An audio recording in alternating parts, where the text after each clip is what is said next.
Good evening, gentlemen. Good evening. Good evening. Good evening.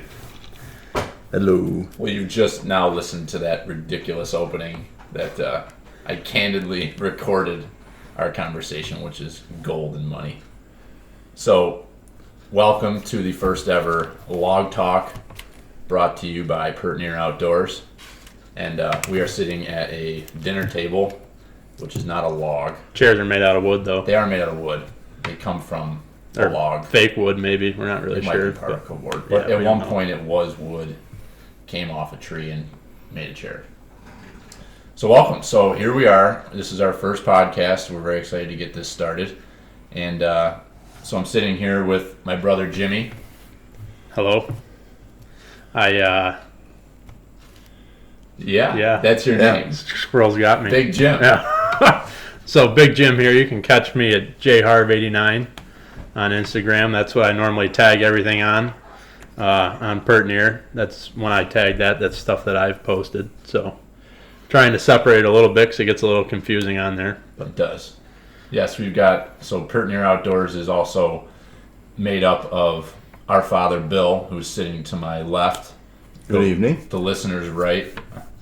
If you're looking at, it doesn't make any sense. No, it doesn't. No, it doesn't. So, Dad, why don't you say a few words about yourself, maybe, tell Well, as Billy said, I'm the father of these Get your pillow, Jim. Yeah. two fine hunters, and kind of get a kick out of what they're doing with the Pertnear Outdoors, and so glad to be a part of it. I'm looking forward to it and just having fun with it, and I think that's really what you're about, right? Is just having a good time and sharing with folks that have common interests. So I think it's really cool, and you have turned me on to the podcast.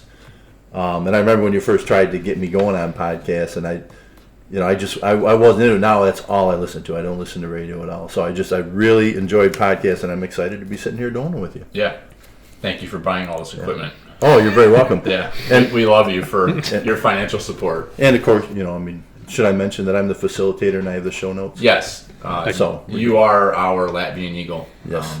You are putting together a wonderful roadmap for us to follow here. That's It right. looks like a bunch of scribbles, but No, well, it's we don't have to stay right on the road, but this takes I hope we us don't, because I feel like this takes it's us all in the mixed right up direction. there. So So that's the whole premise behind Pertnear Outdoors, and this podcast is we just want it to be kind of free-flowing and fun and talking about what we have going on as a group, and get some other folks on that are, whether it be our friends that hunt, family, other people that might have interesting things to talk about from around New York State and other areas of the country.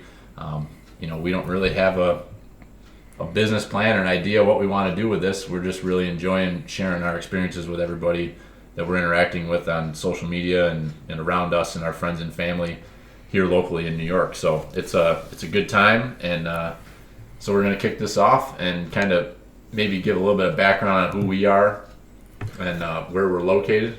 Yeah, go ahead. You want to go first? well, no, I'm just okay. if we want to interject, should we just do so, or should we raise our hand, or how's this work? I think the hand raising is it's a Yeah, very okay. polite gesture. Well, you but mentioned might social media. might I just work. want everybody to know I'm on social media. Oh yeah, too. can you share your how do people find you?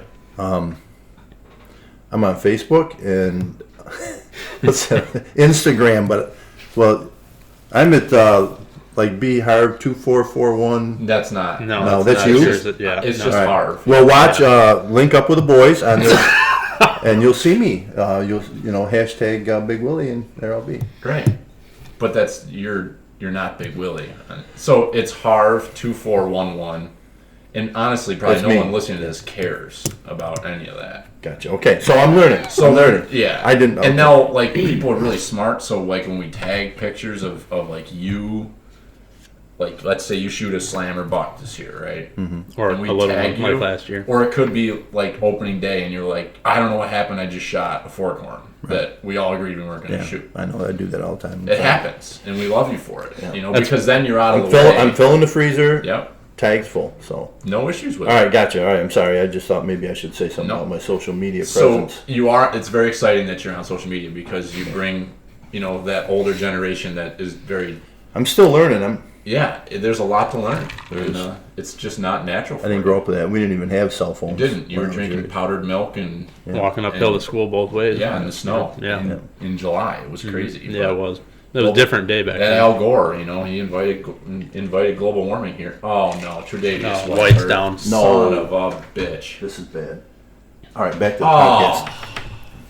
Stay with it, Willie. That's not good. No. All That's right. kind of what my brain fart was about in the beginning of the podcast. Yeah, was the right. Bills game is on Right. over Dad's shoulder, and We got a real important Yeah, it wasn't good. preseason game going.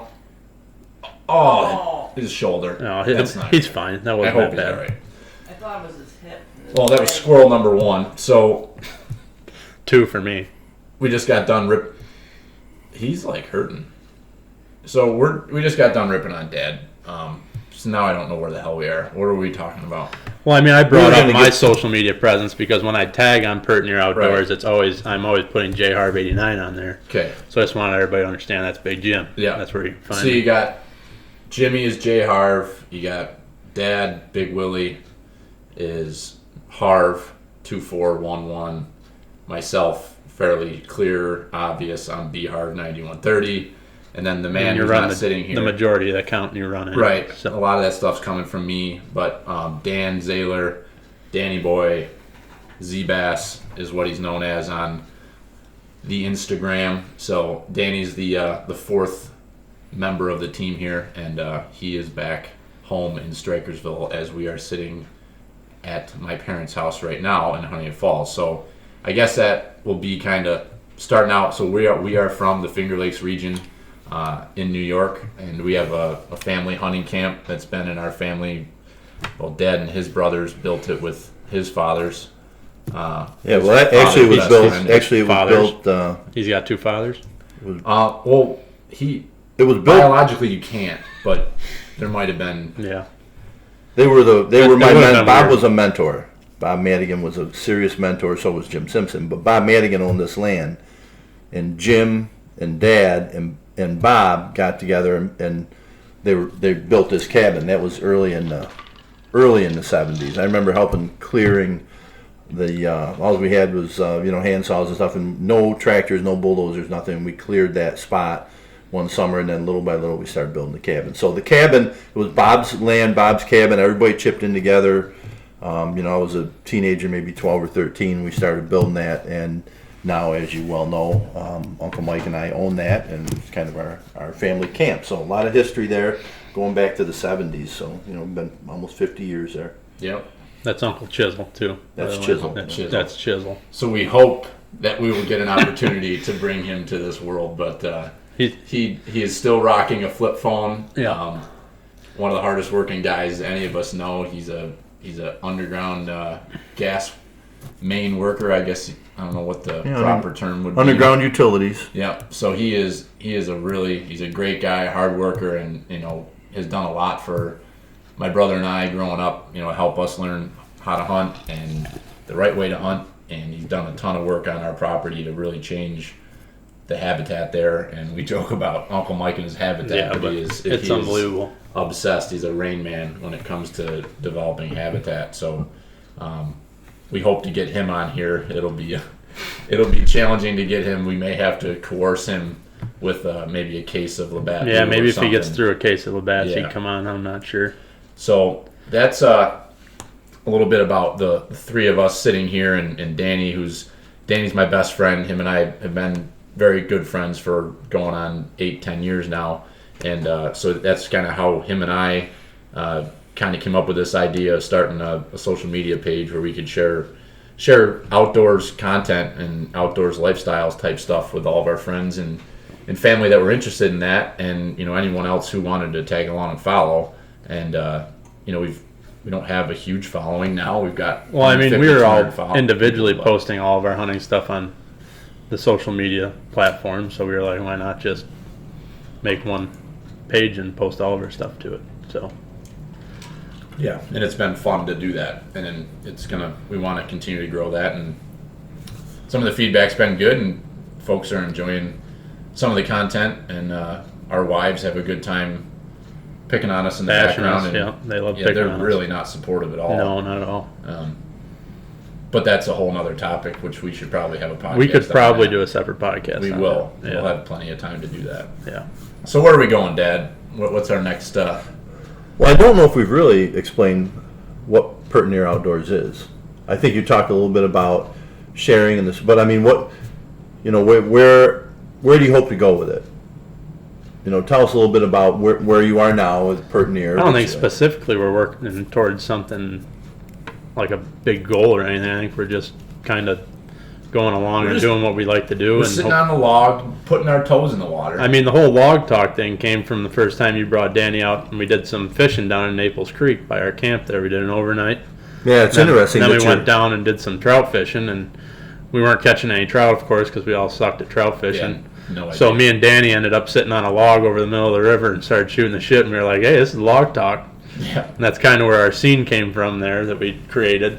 And yeah, it's actually one of your logos. Yeah, that one logo scene that we did is kind of about that. It's not exactly where it originated, but that's where it continued going. So yeah, that was a good picture that we had of it, and had a guy create us a scene off of it. So. Yeah. So thanks for bringing us back around to that, because that's where the log talk and Pertnear, the whole Pertnear, just we like saying the word, and we grew up saying it, and we think it's funny, and that just kind of came out of nowhere to name it. But it's kind of fun. You start to get into this, I don't know if you want to call it industry, but following along with people and getting to meet different folks, and everyone that we've had an opportunity to interact with has been super supportive, and it's just a really positive community to be part of. And we were down at the Total Archery Challenge at Seven Springs in Pennsylvania. That was a blast. And it was a riot. It was a great time, and we had an opportunity to meet some people we've been following for a while on social media. We had an opportunity to chat with Bo Martonic, a super nice guy. He's doing some great things with his brand with East Meets West, and so it was really cool to get to meet him and actually put a face with a name. And then we also had the opportunity to meet Sam Soholt, and what a genuine guy. He was just sat there with us, and he was asking us about Pertnear Outdoors, and he was like, first thing was like, you guys got a podcast? And it was like, well, I guess we're gonna have to do a podcast now. Sam Soholt says so, and then we threw the log talk out there, and he thought it was a great idea. So whether Sam actually thought it was a good idea or not, or just being nice, who cares? Like, here we are, and why not try it? And Willy, yep. And I know you're probably planning to talk about this too, but I think that just wanted to say that with everything you're doing, sharing with social media, but it's actually, you're not just playing around with social media, right? You're out there actually doing it and getting it done as far as different types of hunts, and I'm sure you're going to go into that. But I think, I knew nothing about backcountry hunters and anglers. I drove by how much public land for years going to our private land, right? And I still, private land's that's my passion. I've spent my whole life there, right? But we've kind of gotten into some nature conservancy property and some state land hunts, and there's just so much out there, that. So I think it's an awareness thing too that I have learned from you. I know that Mike and I have passed on a lot of hunting knowledge and got you boys started very young, got you involved in hunting. But it's kind of neat for me now, for you guys to be teaching me and putting this little different twist on it, with everything that has to do with the conservation and the backcountry hunters and anglers and some of those things. And I know you're active in the pint nights, and I've seen you on social media doing some pickups and trail work. So there's a lot of things. Actually living it and walking the walk, and so I'm learning from that. So I guess I just cool. wanted to say that. I've also personally been I've never struggled. Luckily, which a lot of people have a problem with this, but I have never struggled to have private property to hunt, which is absolutely huge because it's difficult to get permission to hunt private property. But we've had our camp, we've had farms that buddies own. We got multiple places around here that we've had permission to hunt pretty much since I picked up a bow. So I have not struggled to find a place to hunt, and really up till last year, I did some state land hunting, like our annual bear hunt is on state land in the Adirondacks, but other than that, I had not done much state land hunting. And I got into it some last year. I moved about 20 minutes south of where I grew up, and there was a bunch of land down there, state land. And I just started playing around early in archery, and I got a couple hunts in the bottom land and then a couple hunts up on the side hill. And the second hunt in on the side hill, the first time in, I packed a stand in. This was a new spot, and I packed a stand in, put a stand up, and within 30 minutes I had deer walking all over the place, and I shot a nice doe. And of course, it had to run downhill, so it was about halfway down the hill to the lake, and we ended up dragging it all the way up and out. But if it was any bigger, we probably would have had to quarter it. But I mean, just the experience of going into a place that you've never hunted before, and awesome. reading the land and throwing a stand up quick. And I mean, I had an hour and a half after work, and I got down there. It was a beautiful day. The day before, there was like 4 trucks in that parking area. I showed up that day. There was nobody there. I was like, well, I'm going to give it a try. And I'd never been in there. I went in there, figured it out.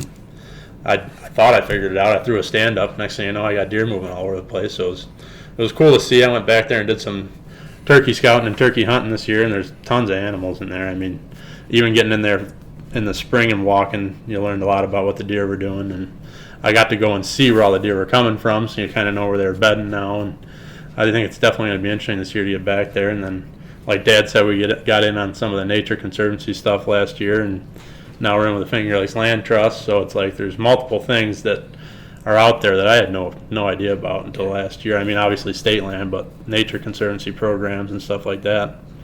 Just didn't know. But the amazing thing is the state land is not hit that hard. No. And, well, I mean, I think a lot of it is all hit by the road. I think guys are like, well, there's deer all over the place right here, so I get out and hunt. Yeah. I mean, I went about a mile in, and there was no sign of anybody else, and there's deer all over the place. So. Yeah. That's been the interesting part of, the 3 of us grew up hunting together, and it was going to Naples for our hunting camp, our family camp, and hunting there. We had a couple small farms around town here that we would go hunt, but for the most part, like, we would go do the same thing every single weekend, and it was a riot because it was tradition. It's what we did. But when I met my wife, my now wife, and got in with her family, and that's out in Buffalo way, and they just hunted a totally different way. And they traveled, they went and did hunts in Pennsylvania. They went and did hunts in Letchworth State Park for a day. It wasn't like these huge extravagant trips. They do go out west every couple of years, but it was just different than what we did. So then it's been so much fun to get you guys to kind of buy into that same thing and start doing, even though there's some trips I still want you guys to come on with us. Yeah, I definitely struggle with it still, because it's like all week long, I'm just like, man, I gotta get to camp. I know. So it's like I get home on Friday and I take care of the dogs and I'm out the door. And I'm at camp till Sunday. And it's just, it's hard for me to break away from that. I think it was late in archery season last year, and the 3 of us went together to some public land, and we hiked up in, and you were setting the stand, I think, for opening day, but it was just nice. I mean, and the beauty for me, you guys aren't even 50 years old, but I spent 50 years on the exact same, or 40 years. It'd be weird if we were 50. I know, because we'd all be 50. It's just weird. Yeah, it wouldn't work. But science. imagine your whole entire life on one piece of property, right? So, and I leased that piece of property that's not far from our camp, and so we had that. And quite honestly, that was for a change of scenery for me, through our activities last couple of years, I've learned that I don't need to lease that, right? As a taxpayer, I got public land all over, and we can just park and go in there, and it's beautiful, and it's a refreshing scenery for me. Let's face it, you kind of go through all the stages of hunting, right? That and I'm at the stage where I just enjoy being out there, right? I took the last day of muzzleloader season last year off. I think I left at noon or something. I took a half day, but I went to some public land because it wasn't like going all the way to camp. I just went for a walk. And, if I saw something, I would have taken it, buck or doe. I had to fill the tag. But I didn't. But the sun was shining, it was a beautiful day, and it was just out and new scenery and exploring. And, so, I talk to guys at work, other folks that come to me, and they're like wanting, complaining there's no place to hunt. And I'm like, you have no idea. Yeah. You got to work for it. Most of this public land that we're hunting is all hill. And it's either all the way up to get to where you want to hunt, or it's all the way up to get out from where you want to hunt. And that's why there's nobody there. It's not easy hunting.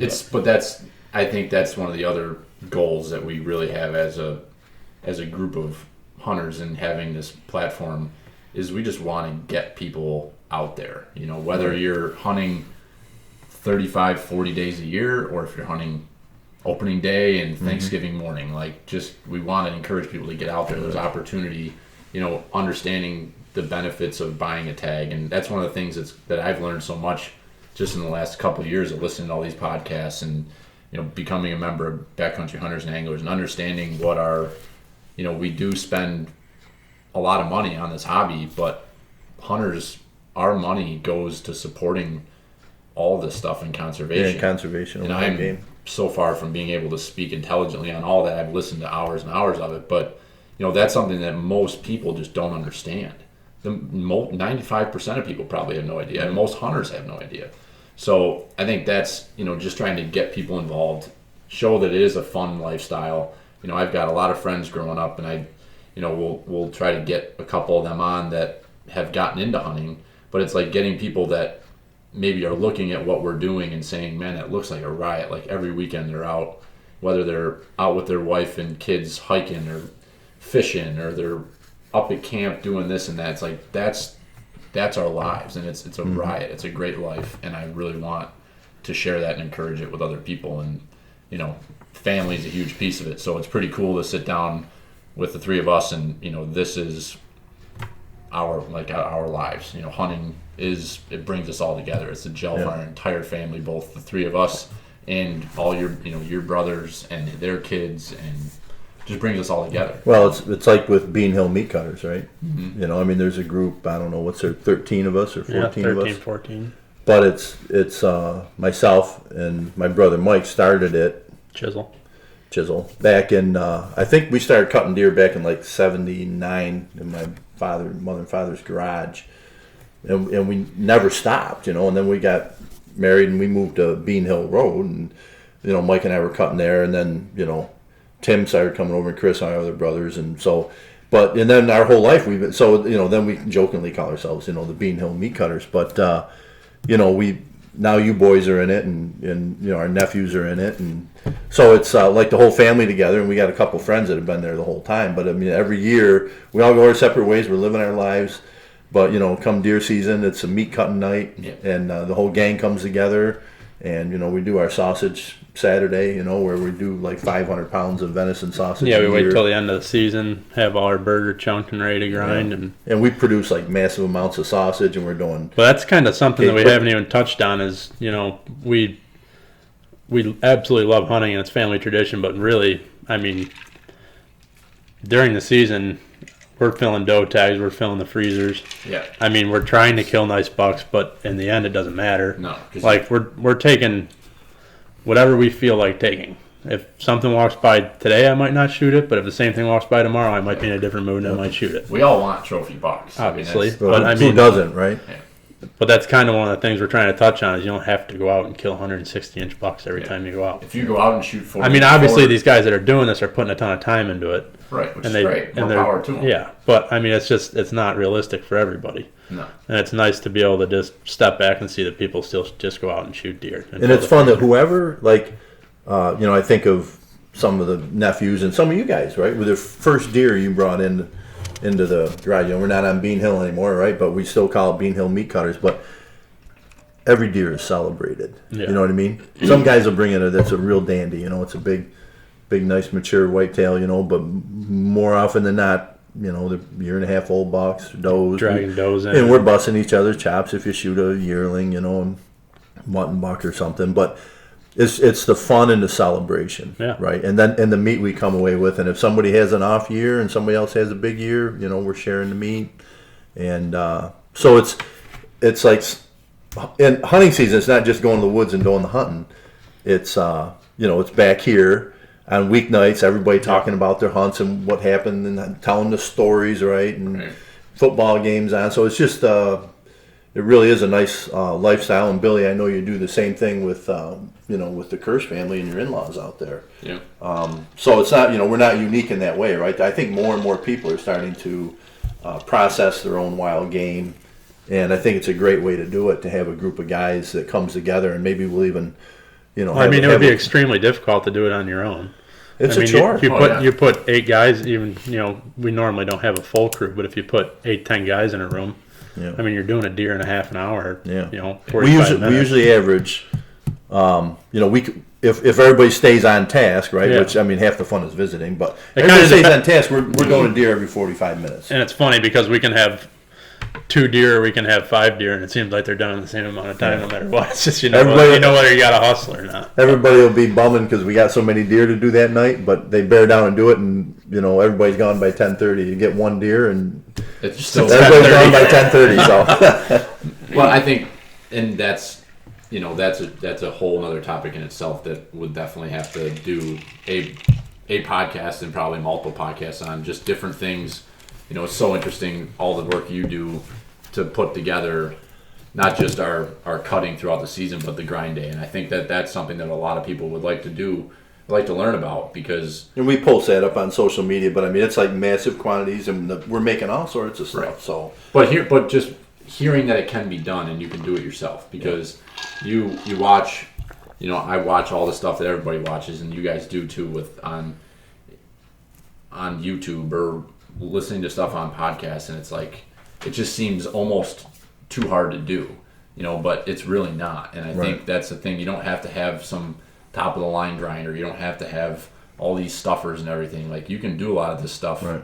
We have some of that stuff now, but we we've didn't gotten always there, have. Yeah, right. I mean, we've gotten you there. guys, we were doing a lot of stuff without the tools to do it, but the product was still coming out great. Yeah. And then come, middle of the summer, when you're out there grabbing a package of sausages out of the freezer and you see the date on it, and it just takes you back to remembering how all that came together, and that's part of the fun of it. So And what like what we have for here, we are August, right? We're in third week of August. What we have for dinner tonight, right. We had Italian bear sausage and Polish venison sausage. Yeah. The bear was fantastic. It was fantastic. It was delicious. Very good. Whoever says bear is not good hasn't cooked it right, because it's Yeah, that was delicious. some of the best meat we've had in the last If you couple don't of like years. bear meat, get the hell out of here.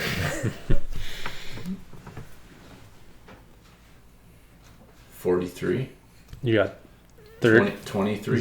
03. 3-0. You're bad at sign language, Dad. Did we get Especially- anything done on that list that we were looking at? Yeah. Yeah, what else we got on here? We haven't really... Well, we glad that we... talked a little bit about what's next, and I think that's there's a lot of interesting topics, and we wanted to kick it off somewhere and tell a little bit about the history of it growing up here in Western New York, and the hunting, how different it is, right? Like I can remember when my father started taking me out, and I would go, like, for archery. My dad never bow hunted, but his two best friends did, Jim and Bob. Bob's the one guy that owned the cabin, but Jim used to come pick me up. He lived a town south of us, but he would drive north to our house, pick me up, take me with him to Naples, and kind of really taught us to bow hunt. But we didn't have, like, tree stands were cutting edge. People were like, did you hear that some people are hunting out of trees? They're like, really? Yeah, well, they take this plywood and they weld on these brackets, right? So it's amazing to watch where it's gone, since I was 14 or 12 and started, getting into bow hunting and the equipment, the gear, tree stands, clothing. Jimmy and I were talking tonight while we were cooking dinner about clothing.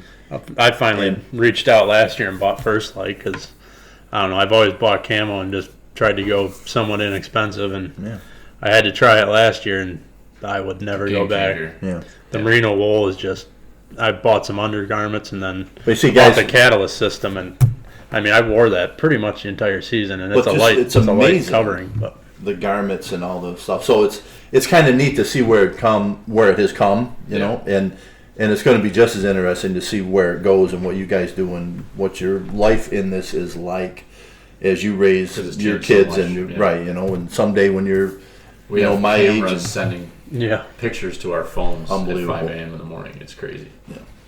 and now So- you're carrying a tree stand set up around the woods with you. Touchdown, Buffalo. Touchdown. Squirrel. squirrel number 2. So I think maybe where you were going with so one of the segments that we'll probably do is what's next, which will probably come at the end of most podcasts. Instead of doing concluders or something like that, what's next will kind of give you an idea, hopefully, what the next podcast will be about or what we've got going on. It may not be a podcast, but what hunt's coming up next or what season's coming up next. So that'll be something I think coming up here in 3 weeks from tomorrow. I was just going to say, tell us what's next Today's for the you. 23rd. 3 weeks from tomorrow, we'll be hunting elk and mule deer in Colorado with a muzzleloader. So we got a group of the 5 of us are going out there, and we're really jacked up about this hunt. Feel really confident about the area we're going to.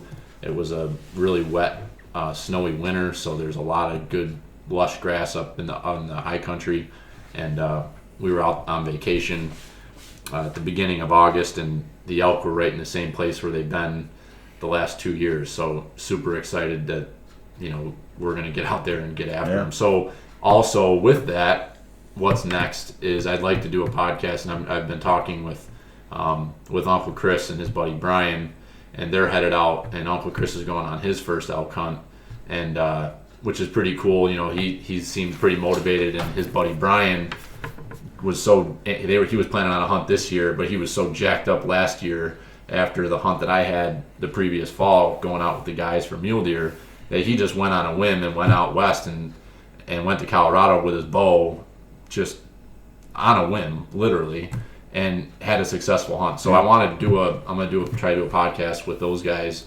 before they head out. So before the group of us do, and try maybe to get a that before out. and after. Yeah, and then recap it with them there. Yeah. So, and then I think while we're on the hunt, or maybe just when we're getting home, you guys are gonna be in the Adirondacks on. Yeah, I was gonna say, really, what's next for us? I think we're doing that the first weekend, I believe. Which is the 13th, I think. Yeah. Well, probably the same weekend. You're gonna go the first weekend to Bear. That's what Chisel wants to do. So So it's kind of neat because getting hard with Chisel. We're gonna go That's with right. first weekend. I mean, that's when you got your bear last year, Yeah. and we went up there and did some scouting here when I was on vacation last week, and not much for cherries, but there's a lot of berries in the bogs, and there's a lot of bogs around there. Yeah. So we got one picture of a bear here in July, end of June, July, at a spot that we got a big bear a couple of years ago. So you got to imagine that's be a good spot to go hang out for a couple of days again. So within the Bean Hill Meat Cutters group and our family, so we got my brother Tim and our buddy Joel, who's in there. Oh, they're going to Canada. They're headed to Maine. From Maine. Yeah. So they're going for Bear. Labor Day weekend. They'll be leaving Labor Day weekend. So that's next weekend. Yes. Pertnear. Yep. Pertnear. Yeah, it's sneaking up on us. So they leave in a week, and then you and your gang, you head west in 3 weeks, and in 3 weeks, the Harvey gang that's left here, right? We're all, we head north to the Adirondacks for New York State early bear season. So nice. Yeah, we're off and running here. It's time. It's like. Yeah. I think what's next for Big Jim is he's got to get a string on his bow for deer season. You don't have a string on your bow? I got one, but should probably be changed. It's not a good one. So that's going to be what's next for Big Jim, I think. Yeah, that's a good. You should probably do that like tomorrow. Yeah, I got softball tomorrow. So. Yeah, you got other stuff tomorrow. Yeah, busy weekend. So that's that. We got. So another segment we're looking at doing is getting hard with Chisel. So we keep talking about Uncle Mike, and I think it's all of our goals deep down is to get him involved with this one way and one how. So we will try to squeak in maybe once in a while just a little bit of a. Well, we've been joking about Mike. We should kind of paint the picture a little bit, right? And you did that. He's a hard-working man, construction worker. Yeah. He's wearing camo from the 90s. Right. We call him Chisel, but he's the kindest-hearted man you'd ever. I mean, he's a hard ass. Oh yeah. Right, and a hard-working man. We'd give you the shirt off his back. He would do anything to help you, and he is passionate about deer hunting, and he's passionate about our camp. Yeah. And there's no place he'd rather be. I mean, he's there every weekend. We ran a firewood business to pay for all the land we bought. We started running that back in the 90s, and I've since, retired from it. But he's doing it on his own. But really, he's making habitat. And every year, late in deer season, him and I walk the property. We're selecting the next section. And like last year, we did a timber harvest. Previous 2 years to that, we just did clear cuts. And we clear cut out, take the firewood, and drop the tops where they are, drop them down, and then hinge cut when we're done. And in some of the spots, we Jimmy, last year you went into one and threw some knocked some stuff around and threw some seed in there. Yeah, that was the one he did last year. He dragged a bunch of logs out at the end and it was all dirt, so I threw seed down. Quite honestly, if you want to learn about habitat, and how you manage deer with a chainsaw. And Mike, he's not a real talkative guy, right? He doesn't like talk to strangers and tell them. That's why we say it'd be funny if we can get him on here to share. But because I think we all know he would love it. I think because he's so passionate about it. Right, and he's good, and people could learn, from him and what he's done and the way how our land has changed. There was a lot of years where my goal used to be, we're fortunate enough to have great neighbors, right, that let us hunt on their property as well. And my goal used to be like I really wanted to kill a buck on my land, right? During archery it was good, shotgun it shut down, right? And we didn't have the stem density. And it changed, and I think it was a year or two ago, like last year you guys both killed bucks on there. The previous year, I mean, I killed both of my bucks. We wounded a big 9-point. But we're knocking down, like, if you tally up all the bucks that we're harvesting, they're International Harvester. they're coming off that property because it's changed. It's we've created bedding, travel corridors. I mean, there's right? clear cuts that he did 5-6 years ago that you can't even walk through right now. You can't even see into them. I mean, So it's unbelievable. that's the value of having chisel on, right? Yeah. Other people can learn that too. Yeah. What are we missing here? Well, I think we got everything. I think we've done this has been we've done all right. We're gonna wrap it up, right? Yeah, wrap it up. Yeah. Yeah. So, Hopefully, we'll have another one out prior to the hunt, right? You're gonna try and yeah, I mean, this stuff doesn't seem hard, like, what is the big deal, Podcast. right? No, yeah. So, I don't even think we'll edit it. We'll probably just throw it on there. because who needs edit, Yeah. right? But anyway, so, we look forward to talking to everybody soon. yeah, look forward to the feedback. Hope you like it. And if you don't like it, tell us. And we'll Follow us on. probably not listen to you, but Probably just keep doing what we're doing Pertnear anyways. don't give a shit what you guys say. But, It's going to be what it is. yeah, no, it's good stuff. And look forward to developing this podcast and maybe getting out there and seeing some of you guys in the field, guys and gals, and yee. Can't wait till deer season. Pertnear, talk to you next time. Cheers. Feed 'em. Cheers. Feed 'em. Feeding them.